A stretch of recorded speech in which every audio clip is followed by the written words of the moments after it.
Hello, awesome APES students. This is Dr. Griffith with your first lecture in AP Environmental Science. This is going to be in Unit 0. So you should have your Unit 0 packet. And we are going to be on the third page. You should have done the Tragedy of the Commons, watching that video, and talking about and writing down ideas of commons and solutions for commons on page 2. And then on page 3, we're going to start learning about the scientific method. So let's get started. So you don't have to write anything down here. This is just a general sense of how science works. So science is a process that continues to circle back on itself to keep checking itself. It doesn't just stop after one answer. It continues to build. So you make observations, you do background research, you ask questions, you form a hypothesis, which is a very specific type of a statement that you can test by experiments. You gather and present data, you analyze that data, draw conclusions, and then you submit for peer review. And then other people read your work and build off of it. So this is the first thing that you're writing in page 3. And you're writing down the red words. So an observation is an objective fact learned by using human senses, and an inference is a reasonable conclusion based on observation and evidence, which is subjective. So I'm going to keep going here, and I would expect that you would pause the video so that you could write those things down and take as long as you need to do that, and then turn the video back on. So observation or inference. So you are going to take a moment to look at these, and then I'm going to tell you if it's an observation or an inference. So there was a bloody axe next to the dead body. Is that an observation or an inference? So for all 4 of them, why don't you pause and then write down O or I. So the answers, after you've paused, are that, so if there's an axe next to the bloody body, that is an observation. The axe was a murder weapon would be an inference. The axe was at the crime scene 10 meters to the left of the body. That is an observation. And then the killer was left-handed. That is an inference.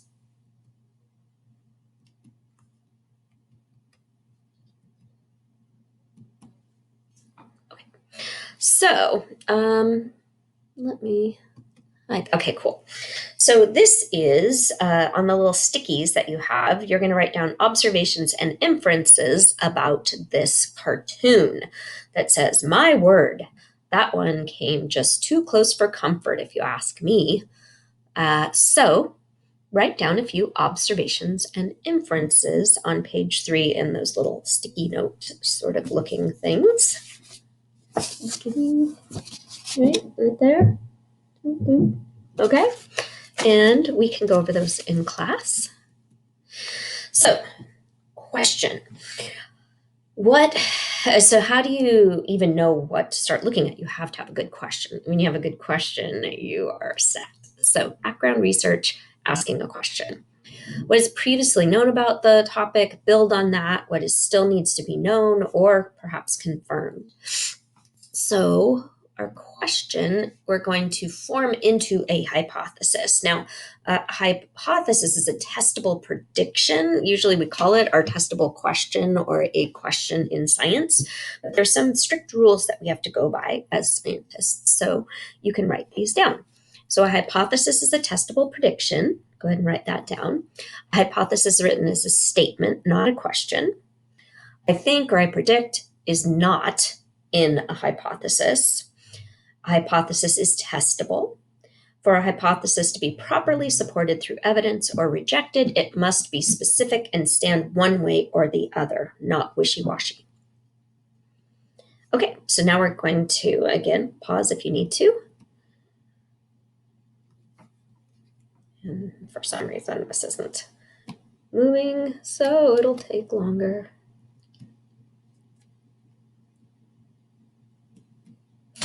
So what's wrong with these? Which rules do they break? So give those these 1, 2, 3, 4. So tell me 1, 2, 3, 4. Which ones do each of these rules break? Okay, and again, we can go over those in class. Okay, you can just write that at the bottom of page 3. The next thing is going to be to match the scientific method to the terms and definitions and descriptions. So that's on page 4. So I am going to show you the answers to page 4. So you should try this first also. And then I will give you the answers. It's really not, I'm not grading you on the answers. You have to think about it first before you do it. Otherwise, you really won't get anything out of it. Okay? Expecting that you are here to learn. And so here are the answers. So you should go through and make sure that you really know these in and out, because on the AP test, you will most likely, one of the things that you're going to need to do is to create an experiment or analyze an experiment. That will be one of the FRQs that you'll have to do on the test. Okay, so what is a null hypothesis? You're writing null hypothesis in that little banner there. A null hypothesis is going to predict no relationship. So basically, it's a devil's advocate hypothesis, since you're usually interested in showing a relationship, but not always.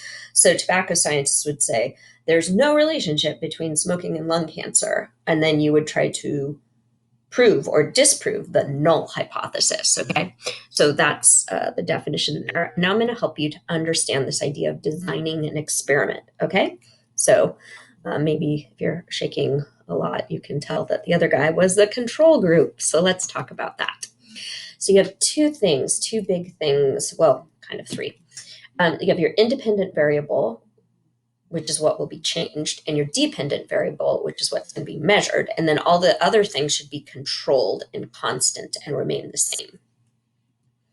So a great way to remember this, because I always get mixed up on what's the independent variable and the dependent variable, and I actually wrote it on a Post-it note and kept it next to me all the time so I could remember it, one of the things that's just always on my computer. So mixed dry helps with this. So mixed dry is MIX is manipulated, independent, and x-axis. So there's only one, but you could have levels of it. So the thing that's manipulated, things that's changed, is the independent variable, and you always put that on the x-axis of a graph. The dry part is for the dependent variable, which is the responsive one, the one that changes in reaction to the independent variable, and then that will go on your y-axis. There may be more than one, and it could be qualitative, where you're just doing an observation, or it could be quantitative, where you actually get some numbers. So that is mix dry, and you are writing that at the bottom of page 4 to help you remember the independent and dependent variable. This helps me out a lot. I hope it helps you. So here's some common issues with experimental design that you're going to write down on your paper. It could be that the sample size is too small. You don't have enough, like, hey, I feel good today, so everybody feels good today? No, you got to ask more than one person. Okay, maybe you have to ask more than 1,000 people. It depends on the question that you're asking. So that's going to depend. You need to repeat your trials. If it happens once, you're not going to have a lot of people believing you. You do not want to have a bunch of uncontrolled variables that would change the experiment. I'll give you some examples of that. If you don't have a control group, so you're not sure what would happen if you didn't change anything, we'll be doing experiments in class where you have to set up a control. And then if you have more than one independent variable, that's going to make it so that there's uncontrolled variables. So you want to be able to really answer those. Okay, so experimentation is where it's at for science. So that's everything. Everything else is just you keep track of stuff, which can also be hard to do. So I think, all right, so I think that, oh, this is going to show up the wrong way. but I think they were supposed to fly in, but that's okay. So if we have this scenario, Lois wants to find out whether feeding babies mashed carrots improves their vision. So she borrows 50 babies from her son Stewie's daycare. 25 of them are eating a normal diet, 25 are giving mashed carrots as their evening meal, and then she gives them a vision test. So the independent variable in this case is going to be the diet of babies, carrots or no carrots. The dependent variable is the vision of babies, scores on the vision test. The control group will be the diet with no carrots. The experimental group is the diet with carrots. And then the constants, so like 3 constants. So you would want all 50 babies to be very similar ages. So everybody at Stewie's daycare is probably around the same age. You want some baseline vision, maybe that like all of them could maybe see at some amount of ability. You would want to sleep. I wonder, like, if they're babies, can they even talk? How would you know? Anyway, you would figure all those things out. I mean, I guess Stewie talks, but he's an interesting baby if you know Family Guy. All right, so there's a good example for you. And come on, screen, let's go. All right, so now you're going to gather and present data. So that little box where it says go to the Simpsons practice questions, that's from page 6. So we can go back and do this again later. I'll write in class. So I remember to do that with you guys. And now we're going to talk about different kinds of graphs, different kinds of ways to gather data and put it together. So we have qualitative, which is descriptive words like color and smell and texture, if there's smoke or sounds, and then quantitative is numerical. If there's a number, it's quantitative. So you're going to count them. How many bubbles pop? How long is something? How much does it weigh? What's the timing? All right. So in this case, the independent and dependent variables, so the things that you're trying to measure is you have different substances, and then the thing that's changing is the density. So you can measure this. So this would be a quantitative look at these substances. You could also do something like how do they feel? That would be qualitative. Okay. So to present information in understandable format, we use graphs. So how do you select the kind of graph that you're going to use? This is very important, and I see people making mistakes with this all the time. So if the data is discrete or continuous is really how you're going to decide which kind of graph that you do. So let me show you. So anything that has in between is going to be continuous, but if it's discrete data that's just one thing or another, candidates, did this candidate win or did that candidate win? They're 2 discrete things. If you have colors, is it red, is it blue? If it's ranked, first, second, third, a species of animal, a brand of product, grades, type of batteries, all those things are discrete. And they will use a different kind of graph than continuous.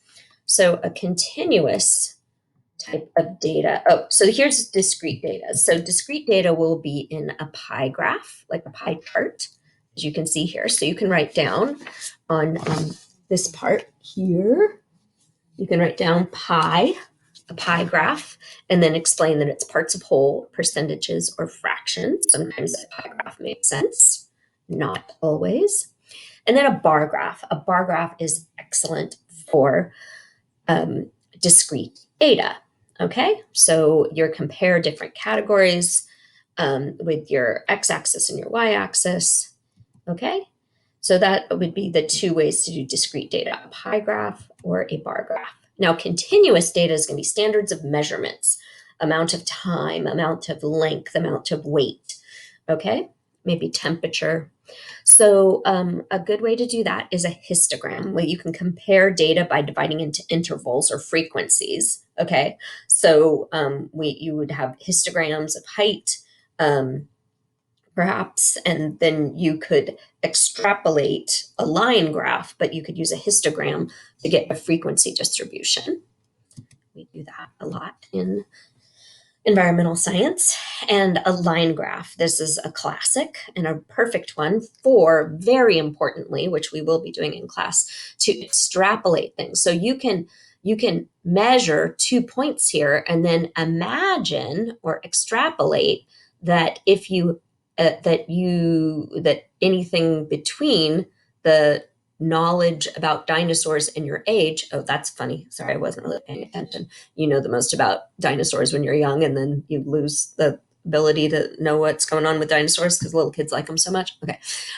So you would imagine that even if you didn't measure somebody at 17 years old, that they would probably have a 30% knowledge of dinosaurs. Okay. So that's what's called extrapolation. And you're going to be doing that a lot. You don't have to measure every single thing. You can extrapolate with a line graph. Very important.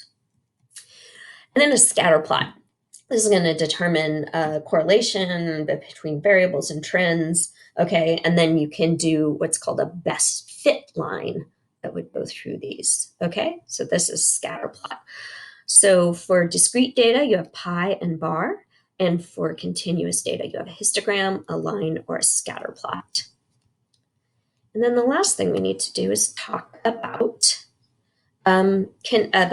conclusions. Okay, so we're going to fill in the rest of the work at the bottom of page. Oh, let's cut off on my bottom of page 5. So you're going to interpret your results and see what you learned from the experiment. Do your results support or not support your hypothesis? Support or fail to support is the best way to say that. So when you write a conclusion, you're going to restate the problem question, which explains the reason for doing the lab. You're going to see what the hypothesis was, if it was supported or not supportive, and if it was inconclusive and why. What did the data say? What was the control group, the independent variable, the dependent variable? Describe the graph and any trends that are visible. All right. So fill those in for 1 through 3. And then the possible causes of error. Sorry, that should be 4. So the possible causes of error, there's no experiment that doesn't have these. And you will be writing at least one lab report for me. I will be sending you home with some equipment, and you will be doing at least one experiment home. And so when you're doing this, you will be writing a lab report and you'll have to put all of these things in. So what are some real world applications? What are new questions that have come up as a result? What are suggestions for further research? And then your final summary answering the original question. So you never want to use I, we, us, me, my, etc. anywhere in a lab report. So you don't say we conducted this experiment over 4 days. This experiment was conducted over 4 days. That's the appropriate language for a lab report. And then you submit it for peer review, and it will get published, and then other people can see your work, and that's how science builds. So as a researcher for my PhD and for my master's degree, I wrote papers. And so when we start getting into more of that kind of stuff, I will show you the papers that I wrote on breast cancer research and on hypertension during pregnancy. And it's pretty awesome. So just to finish with, a scientific theory is a widely explained it's a widely accepted explanation for something. So it's only formed if the experiment is repeated many times by many people and the results are always consistent. So, you can say I have a theory about something, but that doesn't mean it's a scientific theory. So the theory of evolution doesn't take away from the fact that it has been repeated very many times and it's consistent. So that is the lecture. Thanks for listening.